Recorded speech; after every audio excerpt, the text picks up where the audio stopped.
열왕기상 12장 26절로 33절입니다. 그때 여로보암이 그의 마음속에 말하기를 이제 왕국이 다윗의 집으로 돌아가리라. 만일 이 백성이 예루살렘에 있는 주의 전에 희생들을 드리러 올라가면 이 백성의 마음이 그들의 주, 즉 유다의 르호보암 왕에게로 다시 돌아가 그들이 나를 죽이고 유다의 르호보암 왕에게로 돌아가리라 하더라. 이에 왕이 계략을 꾸미고 금송아지 둘을 만들어 백성에게 말하기를 예루살렘에 올라가는 것이 너에게 너무 수고스럽도다. 오 이스라엘아, 너를 이집트 땅에서 인도해 내신 내 신들을 보라 하고 그 하나는 베델에 두고 하나는 단에 두니라. 이 일이 죄가 되었으며 백성이 그 하나에게 경배하러 단까지 갔더라. 또 그가 산당을 짓고 레위의 아들들이 아닌 백성의 가장 낮은 자들로 제사장들을 삼았더라. 여로보암이 8째 달, 즉 그 달에 15일을 명절로 정하여 유다에 있는 명절과 같게 하고 제단의 제물을 드리니라. 여로보암이 베델에서 그렇게 행하여 그가 만든 송아지들에게 제사를 드렸으며 그가 만든 산당의 제사장들을 베델에 두었더라. 그리하여 그가 자기 마음대로 정한 달, 즉 8째 달 15일에 베델에 만든 제단에서 제사를 드리고 이스라엘 자손을 위해 명절을 정하였으며 제단의 제물을 드리고 분향하였더라. 머피의 법칙과 같은 선택이라는 제목을 달아봤습니다. 바보 같고 어리석은 인생을 사는 사람들은 자신은 결코 어리석은 인생을 산다고 믿지를 않습니다. 마치 그것은 지옥에서 영혼을 보낼 죄인들이 자신은 죄인이 아니라고 믿는 것과 또 동일한 것이죠. 머피의 법칙은 결정적인 순간에 선택한 결과는 늘 불행한 쪽을 선택한다는 그런 경험적 법칙에서 나온 것입니다. 시험 비행을 하다가 눌러서는 안 될 버튼을 선택하게 되는 거죠. 자기도 모르는 사이에 선택하는 것입니다. 선택했는데 가장 최악의 상황이 벌어지는, 모든 것을 미리 하시는 하나님께서는 누가 잘못된 선택을 가지고 살아가는지 또 앞으로 누가 멸망하게 될지를 알고 계십니다. 그래서 그분만이 지상의 역사를 미리 예언하실 수 있고 또 우리 지역교회들의 미래를 잘 알고 계십니다. 그리고 개개인의 미래도 하나님께서는 다 알고 계십니다. 하나님께서 솔로몬 왕에게 지혜를 주셔서 주의 계명과 말씀들을 가지고 통치하라고 하나님께서 하셨습니다. 그런데 이 솔로몬은 잘 나가다가 인생의 후반부에 가서 죄를 짓고 범죄함으로써 그의 명성은 완전히 땅바닥으로 추락해버리고 말았죠. 그래서 솔로몬은 예수 그리스도의 예표가 되기도 하지만은 후반기에는 적그리스도의 예표가 되기도 하는 것입니다. 이스라엘의 배교에 대한 하나님의 심판은 그 왕국을 둘로 분열되는 역사를 맞이하게 한 것입니다. 솔로몬의 자신의 배교가 그 후대의 그 왕국을 분단하게 만들어버린 거죠.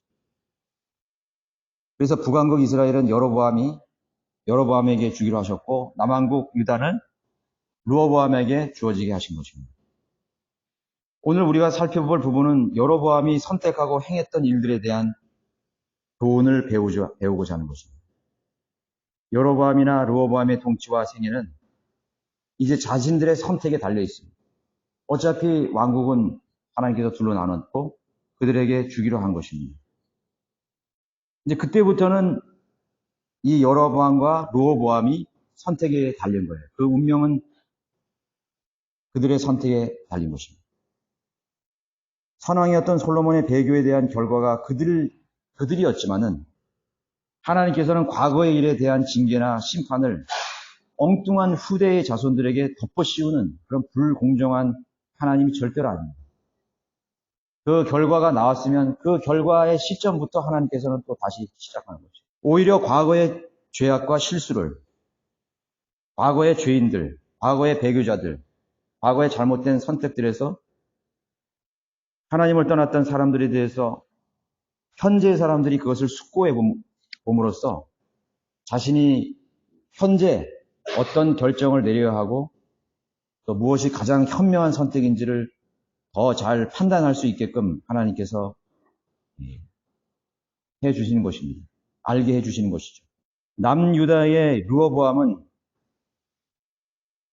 현명한 노인들의 조언을 무시해버렸습니다. 그리고 그 대신 자기와 같은 세대의 청년들에게 조언을 구했습니다. 너의 아버지는 채찍으로 너희들을 다스렸지만 나는 너희들을 전갈로 다스리겠다. 그게 누구의 조언이냐면 현명한 노인들의 조언이 아니라 자기와 같은 또래의 청년들에게 조언을 구한 것입니다. 그렇게 백성들에게 말함으로써 이스라엘의 후손들은 다 르호보암 부엄을 떠나버렸던 것입니다. 누가 그 말을 듣고 그 밑에서 통치를 받겠어요. 그래서 그 열 지파를 다 잃어버리게 된 것입니다. 그 열 지파는 또 어디로 여로보암의 말을 듣고 어디로 갔습니까? 르호보암에게로 가게 되는 계기가 되는 것입니다. 작은 선택이나 결정한 후에 얼마나 큰 재앙을 가져오는가를 우리는 반드시 고려해야 되는 것이죠. 그래서 20절에 보시면은 온 이스라엘은 여로보암이 돌아왔다는 말을 듣고 보내요. 그를 회중에게로 불러온 이스라엘을 다스리는 왕으로 삼았습니다. 오직 유다 지파 외에는 다윗의 집을 따르는 자가 없더라. 다윗 지파, 여기 지금 베냐민이 맞았는데 다윗과 베냐민 외에는 다 르호보암으로 다 돌아갔다는 얘기예요. 다 가버렸어요. 첫 번째 이제 시작을 해야 되는데 시작이 불완전하죠. 그러나 이것도 역시 르호보암의 선택은 앞서서 여로보암에게 주신 예언이 성취된 것입니다. 여러분 11장 31절에 보시면 거기 30절 아이야 선지자가 이제 입을 통해서 여로보암에게 하나님께서 말씀하시는 것입니다. 여로보암에게 말하기를 너는 10조각을 취하라. 이는 주 이스라엘의 하나님께서 이같이 말씀하시기를 보라 내가 솔로몬의 손에서 왕국을 찢어서 10지파를 내게 줄 것이라.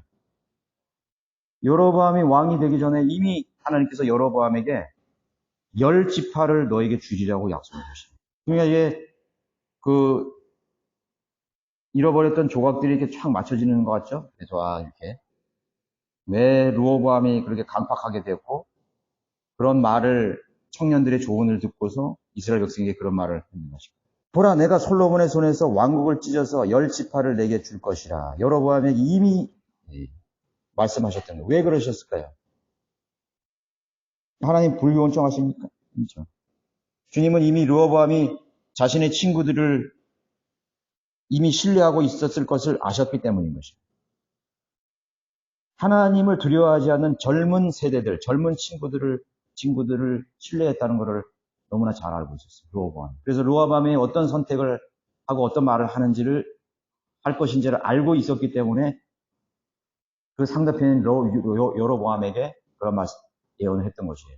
사람의 신뢰의 대상이 아무리 하찮은 대상이라도 한 나라를 얻느냐 잃느냐가 여기에 달려있죠. 한 왕국을 잃어버리냐 또 얻느냐가 달려있는 것입니다. 우리는 하루를 살면서도 아침에 눈을 뜨면서부터 선택이 시작되고 결정이 시작되는 것입니다. 선택과 결정의 기로에서 하루를 시작하게 되어 있습니다. 나는 오늘 무엇을 생각하고 무엇을 선택할 것인가, 결정할 것인가. 나는 오늘 기도를 할 것인가, 밥을 먹을 것인가, 잠을 잘 것인가, 성경을 읽을 것인가, TV를 볼 것인가,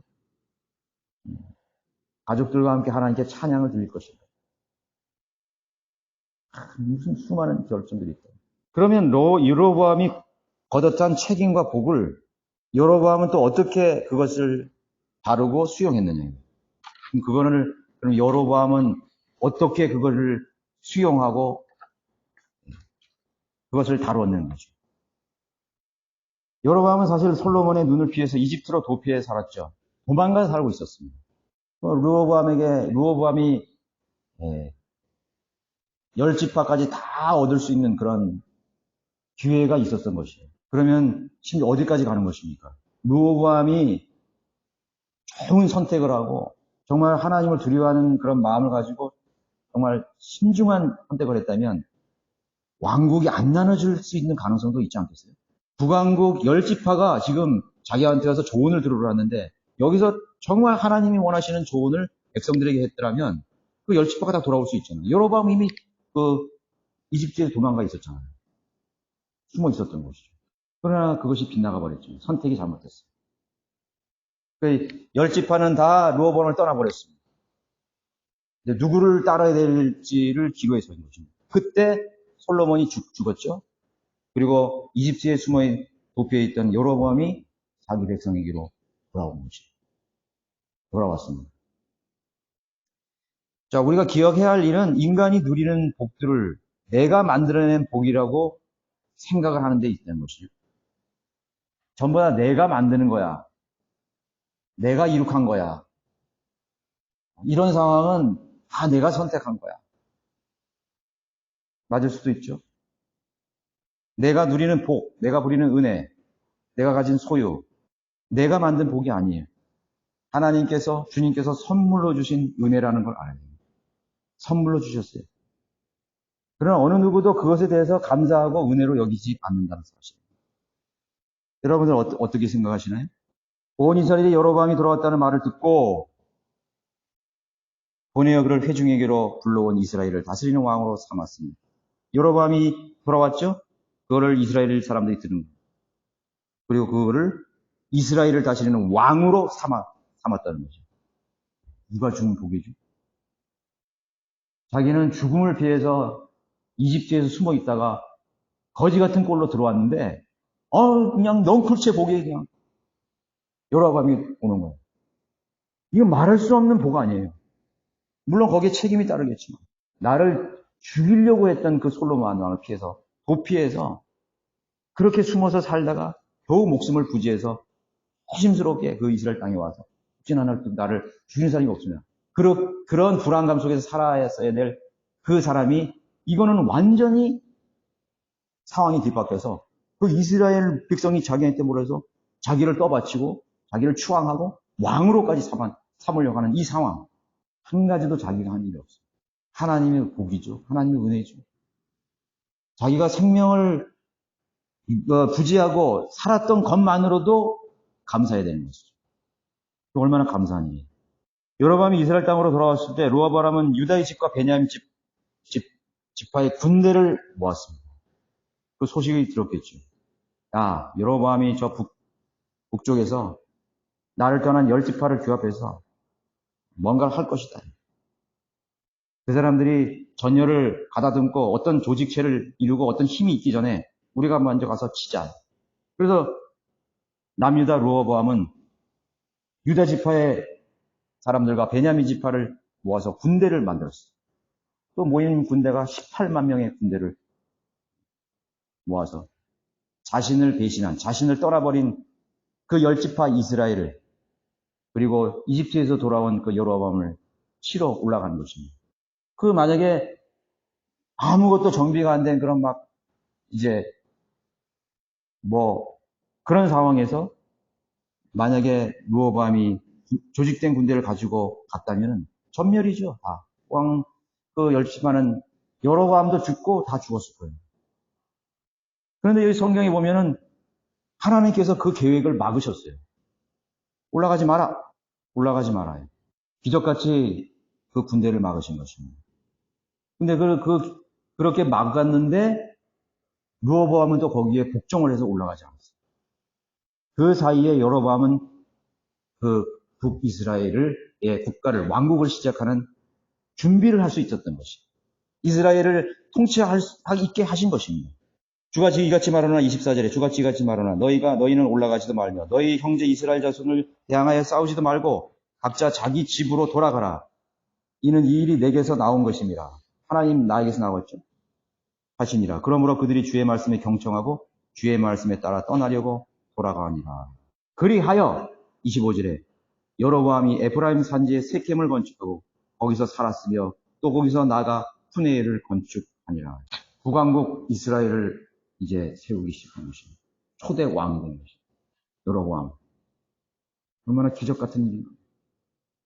하나님께서 솔로몬이 배교하고 왕국을 찢으셨을 때 그 상황 속에서도 하나님께서는 은혜를 베푸시는 것입니다. 그 두 사람에게 은혜를 베푸시는 것입니다. 자, 그 후로 여로보암은 하나님께서 그냥 통째로 주신 그 나라를 생명도 보호해 주시고 르호보암의 그러한 침공도 막아주신 그 복을 여로보암은 어떻게 그것을 생각하고 다뤘느냐에 대해서 오늘 여기 기록이 나온 것입니다. 그게 바로 우리가 오늘 읽은 본문이 되겠죠. 26절부터 그때 여로보암이 그의 마음속에 말할 길을 그때 그의 마음속에 말하기를. 사실 여로보암의 마음속에는 무엇이 있었을까요? 하나님께 대한 감사와 찬양만 있었는 거죠. 이 얼마나 기적 같아. 나를 살려주시고 내 백성들이 나를 버리지 않고 나를 따르러 열집하나 되는 이 백성이 나를 시작도 하기 전에 르호보암의 그런 무시무시한 그런 공격으로부터 나를 보여주시고 그 은혜 그것으로 가득 찼어요. 근데 그 마음속에 말하기를 그의 마음속에 뭘 말하는지 그 마음속에 말한다는 건 뭐죠? 생각을 했다는 것이요. 여러분 내 자신이 내 마음대로 생각할 수 있는 자유가 주어졌죠. 여러분들이 생각하는 거는 여러분 자유. 그럼 누가 맡겠어요? 자유의지라는 것은 자유로운 생각 속에서 나오는 선택이에요. 자유로운 생각에서 자유로운 선택이 나오고 자유로운 선택과 의지로서 내 자유로운 행동이 나가요. 그런데 인간의 마음은 늘 현실과 어떤 대상, 보고 듣고 느끼는 것에 좌우가 된다는 사실. 내가 보고 듣고 관계하고 있는 모든 상황 속에서 내 생각이 나오는 것이에요. 그 자유롭다 이거야. 하나님께서 자유로운 생각을 할 수 있도록 준 거죠. 그런데 그러한 자유로운 생각은 반드시 잘못된 선택을 만들게 된다는 점을 잊지 말아야 돼요. 자유를 주셨는데 여러분들 마음속에 그 자유로운 생각이 많은 부분이 잘못된 선택을 갈 수 있는 생각의 근거가 되는 거예요. 행동의 근거가 되는 것입니다. 여러분들 생각하는 거를 잘 해야 돼요. 생각 한번 잘못하면은 잘못된 길로 들어서는 거예요. 아, 담배 좀 피워볼까? 이러시면서 생각하죠? 아, 근데 담배 한번 피워봐야 돼. 가는 거예요. 뭐 누가 강요로 했든지 권유로 했든지 내가 설정하는 거잖아요. 도박에 한번 손을 대볼까? 지금 돈도 필요하고 나는 지금 회생할 길이 없는데 선물 주식을 해볼까? 누가 돈을 많이 벌었다는데 내 생각은 자유로울 수 있어요. 아, 난 저 형제가 싫어. 생각할 수 있어요. 마음에 안 들어. 명상을 한다. 명상은 스스로 생각하는 법을 기르는 일종의 마귀적인 훈련법이에요. 명상. 앉아가지고 가부좌 틀고 명상하는 것입니다. 내 생각하는 힘을 길러야 돼요. 긍정적인 마인드를 키워야 돼요. 생각을 막 해라. 긍정적인 마음을 키워요. 마인드 컨트롤. 마음 비우기. 상상의 나래를 펴라요. 끝없이 생각하라. 최면을 걸어서 자, 당신은 지금 여왕이 되었습니다. 당신은 지금 과거로 갑니다. 미래로 갑니다. 수많은 그런 생각이 얼마나 자유로워요. 그것보다 더 자유로운 거예요. 당신은 지금 새가 됐습니다. 펄펄 날지요. 어쩌고. 그 생각 속에서 모든 것을 이루게. 긍정적인 마인드 같은 거. 그래서 신비 체험을 위한 사탄적 수법이라는 것이에요. 그래서 모든 죄의 뿌리는 이 생각 속에서 다 싹이 털어버리는 거죠. 스스로 생각하는 것이죠. 여러분 이사야 14장 13절에 한번 보실까요? 이사야 14장 12절부터 보세요. 오 아침의 아들 루시퍼야 내가 어찌 하늘에서 떨어졌느냐 민족들을 연약하게 하였던 내가 어찌 땅으로 끊어져 내렸느냐 이는 내가 내 마음속에 말하기를 내가 하늘에 올라가서 내가 내 보좌를 하나님의 벌들보다 높일 것이요 내가 또한 북편에 있는 회중의 산 위에 앉으리라 내가 구름들의 높은 곳으로 올라가 내가 지극히 높으신 분같이 되리라 하였습니다. 이게 뭐죠? 행동한 건가요? 아니요. 사탄이 5번째 그룹인 루시퍼가 자기 마음속에 말한 거예요. 자기 마음속으로 생각한 거예요. 하나님께서 그거를 끄집어내신 거죠. 네 마음속에 이게 들어있었다. 마귀가 되는 루시퍼도 5번째 그룹 이 그룹인 루시퍼도 생각할 수 있는 자유를 준 거예요. 하나님께서. 그 상상의 날에 그 생각하는 자유를 통해서 뭐를 생각한 것이에요? 하나님을 대적한 생각을 한 것이에요. 하나님보다 더 높아지겠다는 때까지 그 생각이 올라간 거예요. 그러니까 내가 하나님 되겠다는 생각까지 올라간 거죠. 인간의 생각이라는 거냐, 거기까지 갈 수 있어요. 생각하려고 그러는 것 자체가 두려운 것이에요. 하나님을 두려워한다는 것이 뭐예요? 내 행동만 조심하면 되는 거예요? 그게 아니에요. 생각을 함부로 하면 안 되는 것이에요. 생각을 함부로 하면 안 돼요. 바로 이 여로보암은 마귀가 넣어준 생각을 그대로 가지고 있었죠. 그대로 가지고 있었습니다. 여러분이 그의 마음속에 말하기를 생각을 했죠. 그 결과가 뭡니까? 그 루시퍼가 하나님같이 되리라고 하는 그러한 생각, 상상의 결과는 무엇이죠? 지옥과 영원한 불타는 구렁이 심판이죠. 그 지위를 박탈하고 하나님의 영원한 심판입니다. 우리 그리스도인들은 어떤 일에 대한 근심과 불안에서 오는 생각이나 마음을 그리스도께로 가지고 가는 연단을 해야 됩니다. 내가 악한 생각, 그걸 가지고 예수 그리스도께로 가져가요. 예수 그리스도 앞에 가서 수치를 당해야 돼. 남을 미워하는 더러운 생각. 얼마나 많은 하나님 앞에서 도전하는 그리스도인으로서 하지 말아야 될 생각들을 얼마나 많이 가지고 살아요. 얼마나 잘못된 판단, 상상들, 계획들, 염려하고 불안해하는 것들 가지고 우리는 그리스도 앞으로 가지고 나가는 그런 법을 배워야 되는 것입니다. 그리고 창피를 당해야 됩니다. 나의 더러운 생각을 하나님 앞에 내어놓음으로써 여러분들이 얼마나 추악한 죄인의 본성을 가지고 있는가에 대해서 스스로를 돌아봐야 되는 것입니다.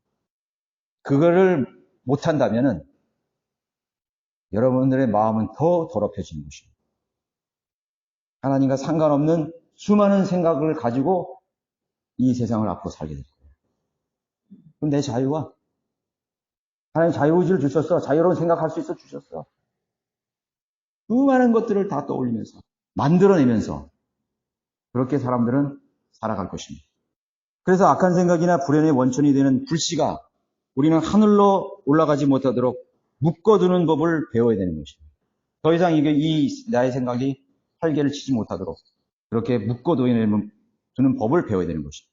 그 여로보암이 생각한 그 은밀한 생각은 무엇이었습니까? 나오죠. 이제 왕국이 다윗의 집으로 돌아가리라. 나를 죽이려 했던 저 르호보암에게로 다 돌아간다. 나에게 돌아온 이 열지파가 나의 이스라엘 이 자손들이 다 르호보암에게 갈 것이다. 나를 배신하고. 그런 생각을 했죠. 얼마나 이거 익숙한 말투예요? 이브가 그 마귀 앞에서, 뱀 앞에서 생각한 방식이에요. 그 나무가 먹음직하기도 하고 보기에도 즐겁고 현명해 할 만큼 탐스러운 나무인지라 고 생각했던 그런 방식들. 하나님께서 넣어주신 생각이 아니었습니다. 자기가 만들어낸 생각이죠. 야, 이거를 먹으면 나는 현명해질 것 같다. 그런 생각을 했죠. 하나님께서 이브가 생각할 수 있는 자유를 주셨지만은 그 생각은 하나님의 명령에 그 나무는 보지도 말고 먹지도 말고 그런 하나님께서 그런 넣어준 생각이 아니었어요. 오늘도 수많은 사람들이 이 픽션 속에 살아가고 있어요. 넌 픽션이 현실이죠. 난 픽션이. 픽션이 호구 소설이라고 하는 픽션 속에 살아가는 호구 속에 살아가는 것이에요. 사실도 아닌데 사실처럼 하면서 살아가는 것이에요. 이 픽션 속에서 살아가는 거예요. 어디에도 그런 일이 일어나지 않을 미래에 대해서 그런 소설 같은 생각 속에 빠져서 살아가는 거죠. 그리고 그 만들어진 허구와 망상의 근거에서 선택하고 결정을 내버리는 것입니다. 내가 먹어야 되겠다. 자기가 만들어낸 그 소설 속에서 선택해버리는 것입니다. 여로보암이 마음속에 만들어냈죠. 하나님께서 그 여로보암에게 주시겠다고 약속한 그걸 붙들지 않고 아니야. 이 왕국은 다시 나를 떠나갈 거야. 다 뺏길 거야. 난 죽을 거야. 다시 다윗의 집으로 돌아갈 거야. 그런 일어나지도 않을 일들을 현실처럼 그 마음에 만들어내서 이제 선택하게 되는 기로에 선 것입니다. 여러분, 그리스도인들의 죄들의 거의 대부분이 생각과 마음에서 일어난다는 사실을 반드시 알아야 되는 것입니다.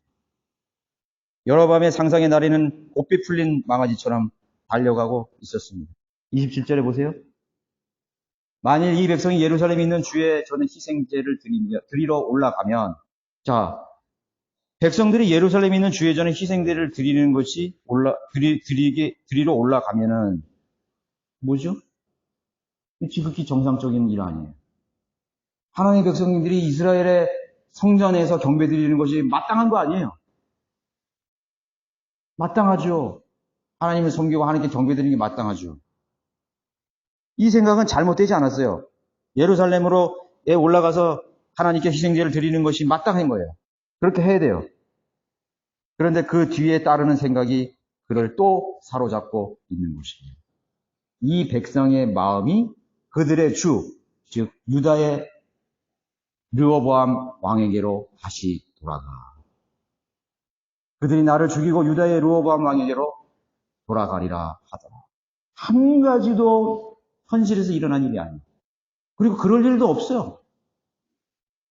전혀 일어나지도 않은 일도 전혀 자기의 생각 속에서 마음 속에서 만들어낸 것들이 이제 꼬리를 물고 계속 자기의 마음을 사로잡기 시작합니다. 그가 하나님께서 예전에 해주신 말씀을 신뢰하고 붙들었다면 왜 이런 발상이 고개를 들었겠습니까? 예측을 하는 것은 좀 좋아요. 항상 예측하고 살아야 돼요. 만약에 예측이 없다면 갑자기 닥치는 일에 대해서 대처할 수가 없어요. 우리가 운전할 때도 항상 예측을 하잖아요. 아, 골목에서 애들이 튀어나올 것이다. 자전거 튀어나올 것이다. 오토바이 튀어나올 것이다. 저 또 오토바이 타고 다니면서 항상 예측합니다. 일어나지 않은 일을 생각하고 예측을 하는 거예요. 생각할 수 있죠. 그 생각 차이가요, 사고를 나느냐, 안 나느냐가 달려있는 거예요. 야, 내가 지금 과속을 하면 어떻게 되겠느냐, 얘가. 내가 이 과속을 하면 빗길에서 브레이크를 잡아도 컨트롤이 안 되면 끝장이잖아요?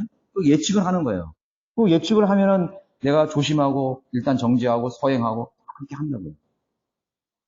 반드시 필요한 거예요. 우리 일생에서. 유비무환이라는 말이 있잖아요. 원수가 우리를 공격할 때 잘 단둘이 하고 준비해서 위기를 막아내는 거죠. 미래에 닥칠 위기 상황을 예상해서 합당한 대비가 되면은 불행을 막아주거나 그것을 최소화할 수 있는 것이 되는 거예요. 예측을 할 수가 있는 거예요. 지혜로운 생활 방식, 지혜로운 인생관 되는 것이죠. 여로보암이 그렇게 생각할 만한 충분한 이유가 있다고 봅니다. 야, 저 남쪽에 있는 르호보암이 또 다시 그 군대를 다시 세워서 우리를 치러 올 것이다. 예루살렘이 우리가 백성들이 갔을 때 회유할 수도 있을 것이다. 왜 그런 생각을 못했겠어요? 그러나 그 다음이 문제죠. 나를 죽일 것이다. 생각할 수 있겠죠. 사실 그것도 잘못된 생각이죠. 그러나 충분히 그렇게 생각할 이유가 있다고 저는 봅니다. 그런데 그가 미래에 닥칠 그런 위험과 위기에 대한 대비가 전혀 성경적이지 못했다는 것에 있는 거예요. 그것이 문제인 거예요. 여러분들이 예측을 하고 살아가는데, 미래를 대해서 예측을 하는데, 그 미래에 대한 예측에 대한 준비가 반드시 하나님의 말씀에 근거해야 됩니다. 그게 중요한 거예요.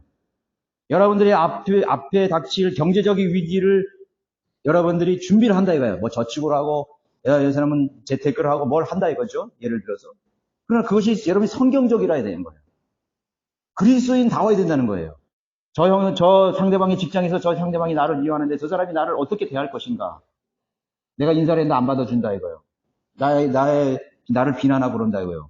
그럼 어떻게 할 거예요? 내가 그 대처하는 방법이 성경적이래. 그리스도인의 인격을 가지고 나가야 되는 것이에요. 저 사람이 나를 비난하니까 나도 똑같이 나를 비난할 거야. 준비하고 있어. 목수심을 가지고 말이죠. 그것도 준비죠. 저 사람이 나를 한 대 치면 나도 한 대 쳐버릴 거야. 그거 준비해요. 그거 잘못됐잖아요? 그리스도인으로서 하나님의 말씀에 근거해서 아니야. 저 사람이 나의 따귀를 때려도 나는 온유한 마음으로 나는 참아주고 인내할 거야. 나는 사랑할 거야. 저 사람이 나에게 인사를 해도 나는 인사할 거야. 그게 그리스도인의 방법이잖아요. 그게 그리스도인의 대처잖아요. 감정대로 제멋대로 생각하는 거죠. 마음 내키는 대로 제멋대로 생각하는 거죠. 내 마음에 수많은 불행과 염려와 시기와 다툼과 모든 것이 일어나도 내가 어떻게 대처할 것인가 이거예요. 그리스도인의 방법으로 대처를 해야 되는 것입니다. 그리스도인의 방법. 운전을 하다가 뭐 좀 실수를 했어요. 그래서 저 사람이 창문 열고 나를 욕할 거야. 나도 같이 해야지. 우리가 일어나잖아요, 항상요. 저 사람이 나에게 기분 나쁘게 빵빵대도 나도 그렇게 대처할 거야. 복수할 거야. 그렇게 하는 거예요. 아, 미안합니다. 그럼 끝나잖아요. 그리스도인이잖아요. 자, 우리가 이 여로보암이 미래를 염려하고 대처하는 방법. 전혀 성경적이지 않죠. 그가 했던 대처 방법이 뭐였어요? 베델과 단의 금송아지 둘을 만들다. 열지파가 하나님께 희생제를 드리기 위해서 예루살렘으로 올라가는 것보다는 예루살렘으로 올라가면은 백성들의 마음이 바뀌고 르호보암이 돌아갈 것이다. 그런 염려를 했으면 하나님의 방법을 찾아야 되죠.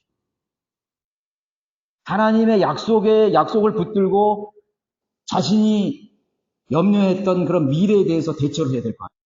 하나님 앞에 나와서 기도를 했다든가 묻는다든가 다시 한번. 하나님 정말 이 백성을 나에게 준 것입니까? 르호보암이 과연 나를 죽이지 않겠습니까? 하나님께 물어야 되잖아요. 그렇지 않겠어요? 그게 하나님을 섬기는 왕으로서의 지도자로서의 대처 방법이죠. 그런 거 하나도 없는 거예요. 지역교회 목회자가 성도가 무슨 잘못을 했는데 자기 생각대로 대처를 해버리는 거예요. 다 망가진 거예요.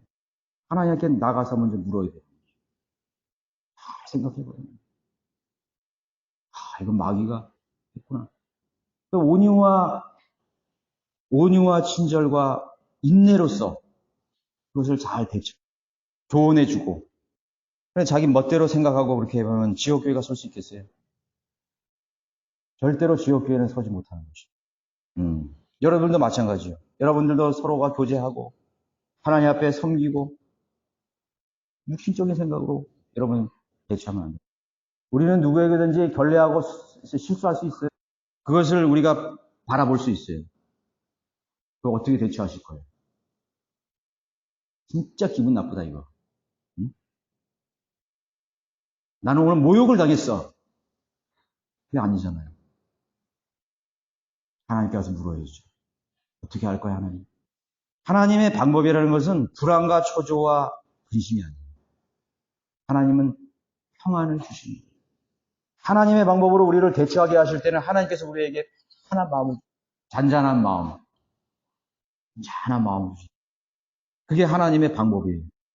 그러나 여로보암은 불안과 염려 속에서 평안을 잊어버렸습니다. 그리고 결국은 예루살렘으로 올라가지 못하도록 그를 말았고, 그것에 대비해서 베델에 금송아지 둘을 만들게. 백성들이 드려야 하는 경배를 막아버린 죄를 또 범하게 됐죠. 인간적인 대처는 자기 개인적인 그런 망상과 상상 속에서 나온 대처는 항상 잘못된 결과, 머피의 법칙이 반드시 가게 돼 있는 거예요. 자기 눈에는 그게 제일 좋은 계획 같아. 제일 좋은 선택 같아. 근데 거기 하나님 배제돼 있어요. 십자가도 배제돼 있고, 은혜도 배제돼 있고, 하나님의 약속도 배제돼 있고, 하나님의 징계도 배제돼 있고, 전부 다 빠져 있는 거예요. 내가 생각하고 내가 결정하고 계획한 것이 반드시 그건 최고의 선택이고 최고의 결정가치고 머피의 법칙이에요. 머피의 법칙이라고. 그럼 그 비행기는 추락해서 결국은 떨어져 버리는 거죠. 우리가 그리스도인은 생각할 수 있는 자유가 있지만요, 절대로 그렇지 않아요. 우리는 절대로 그렇지 않습니다. 우리는 그리스도인, 하나님의 개입이 있어야 되는 것이죠. 내가 생각하고 계획하고 하는 그 모든 일들 가운데 하나님의 개입이 있어야 됩니다. 성령님의 간섭이 있어야 되는 거예요. 그분이 나의 주인이니까. 내 생각의 주가 되셨어요. 내 인생의 주라고 고백하면서 그럼 내 생각의 주는 안 되는 것입니까? 아니잖아요. 하나님의 전지전능하신 손길과 능력을 신뢰하는 대신 사람을 두려워했고 상상 속에서 만들어낸 소설 같은 그런 허구 속에서 배교를 선택하는 안타까운 모습을 보게 되는 것이죠. 여러분, 여러분들의 인생의 길에서 무슨 일이 벌어지더라도요, 하나님께 해야 될 역할에 대해서는 여러분 최선을 다하십시오. 여러분 오늘 여기 경배 나오는 거 하나님께 최선을 다하신 거죠. 내가 오늘 여기 설교하는 거 최선을 다했어요. 제가 최선을 다하지 않는다면 나 여기에 설 수 없어요. 저는 어제 4시에 잤어요. 최선을 다하는 거예요. 뭐 옛날에 했던 설교 그냥 대충 찝쩍해서 오늘 막 피곤하고 거리 설교 갔다 피곤하고 대충 하자 잠은 쏟아지죠. 그냥 뭐 아는 지식 뭐 1, 2, 3, 4 해가지고 할 수 있어요. 하나님이 아시는 거예요. 최선을 다하는 거예요. 여러분들 하나님 앞에 주일날 최선을 다하십시오. 하나님이 그걸 보시는 거예요. 누가 나에게 영어로 그렇게 물어보더라고요. 어떤 형제가. 형제의 프라이어티는 무엇입니까? 프라이어티?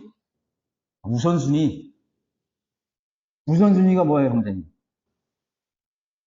그러나 저는요, 대답을 못했어요.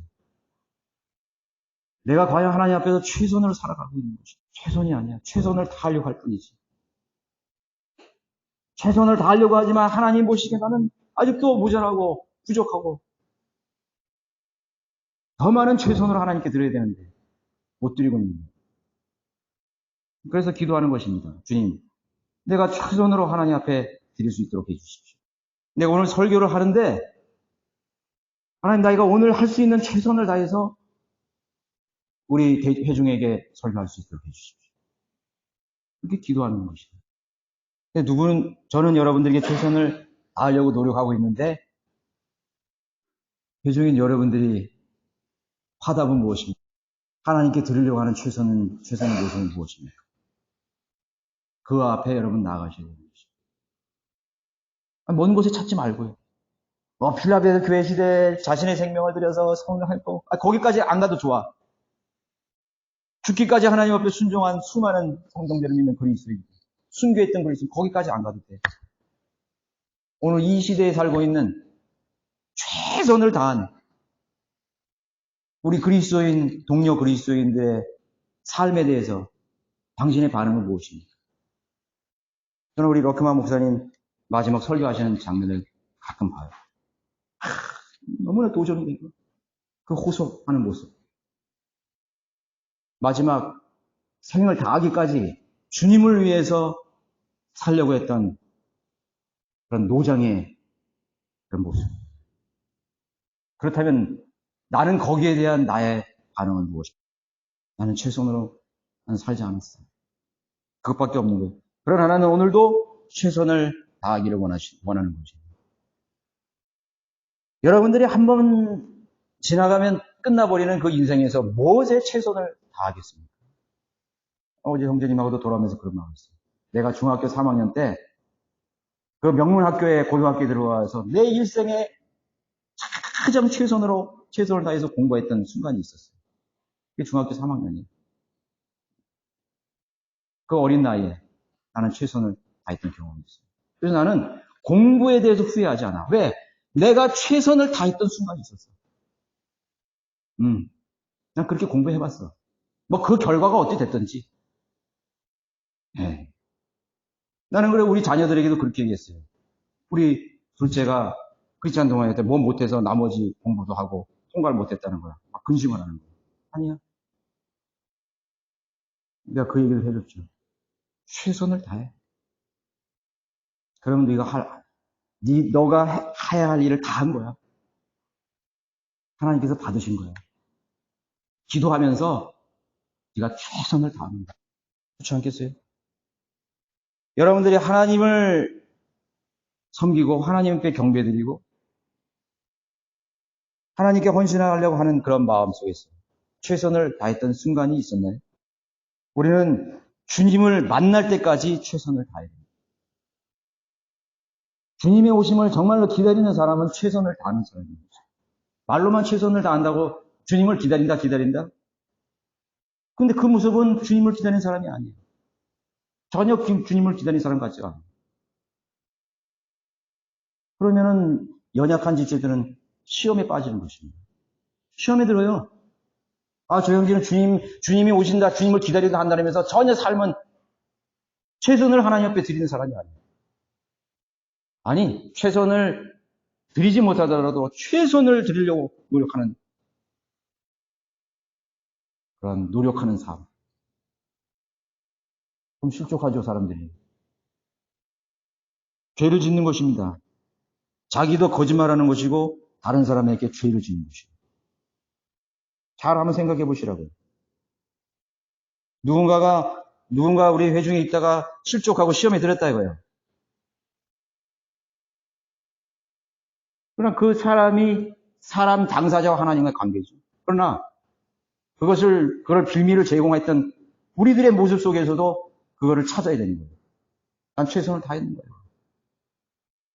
나는 최선을 다해서 형제자매들을 섬기려고 했는가? 성경적인 방법으로 내가 형제자매들을 대했는가에 대해서 고민하고 자기 자신을 되돌아보는 시간을 가져야 되는 것이죠. 다 상대방에게 그 책임과 모든 문제를 다 그 사람에게 돌리겠어요? 잘못된 거죠. 저는 제 자신을 한번 돌아보게 되는 것입니다.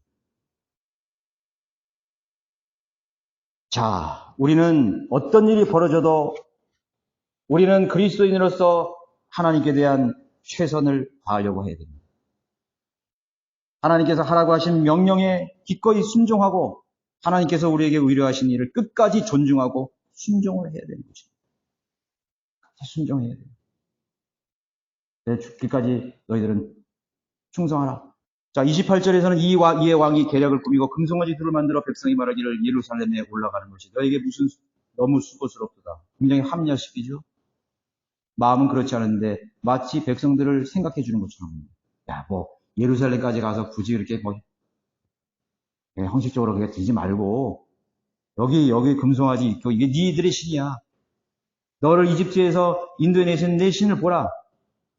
여기서 편리하게 여기서 쉽게 드려. 마음 받아주신 거야.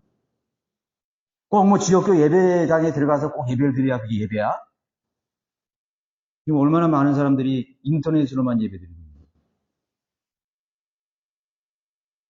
그렇죠? 얼마나 편리해요. 그냥 딱 켜놓으면은 뭐 찬양부터 나오고 다 하는 거예요.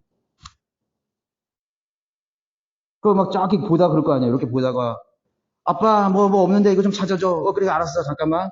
가서 뭐 찾고. 그럴 거 아니에요.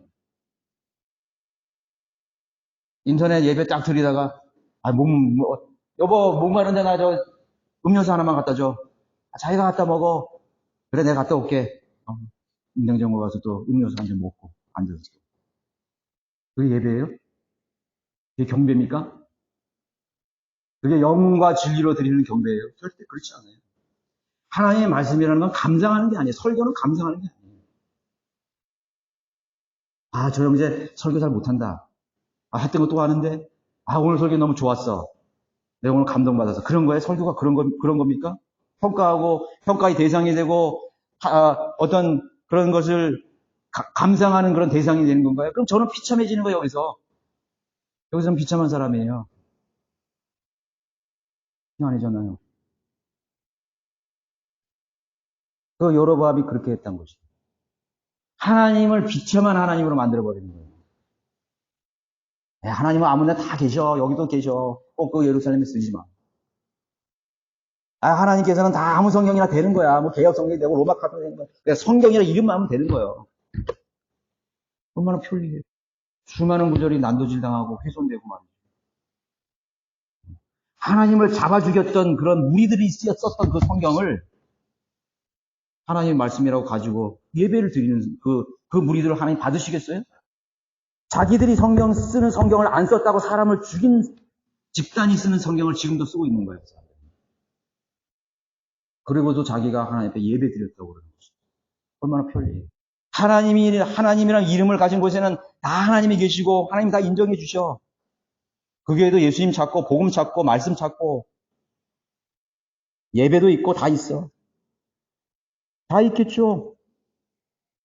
다 있어요. 그건 성경대로 안 했을 뿐이지. 하나님께서는 전혀 그걸 받아주세요. 그 예배는 안 받아주시는 거예요. 전혀 안 받아주시는 거예요. 그러니까 사람들이 그 이해를 못 하더라고. 제가 차마 여기서 그 사람이 인격이기 때문에 차마 여기서 나오지를 없는 거예요. 당신 지금 마귀에게 예배 드리는 거야. 사탄을 숭배하고 있는 겁니다. 당신은 지금 금송아지를 숭배하고 있는 겁니다. 예루살렘에서 예배 드려야 되는데 베델에서 예배 드리고 있잖아요. 자기는 아니요, 난 베델에서 하나님께 예배 드리고 있어요. 아니라고. 하나님께서 예루살렘에서만 예배 드리려 했을 때 하나님이 받아주시는 것이고, 그 하나님이 하늘과 땅을 창조하신 그 하나님이 거기에서 당신을 만나주는 거라고. 다른 성령이 없는 곳에서는 당신이 만나주지 않아요. 그런 말이 어디 있어요. 그렇게 사람들이 반문을 하고 있는 것이에요.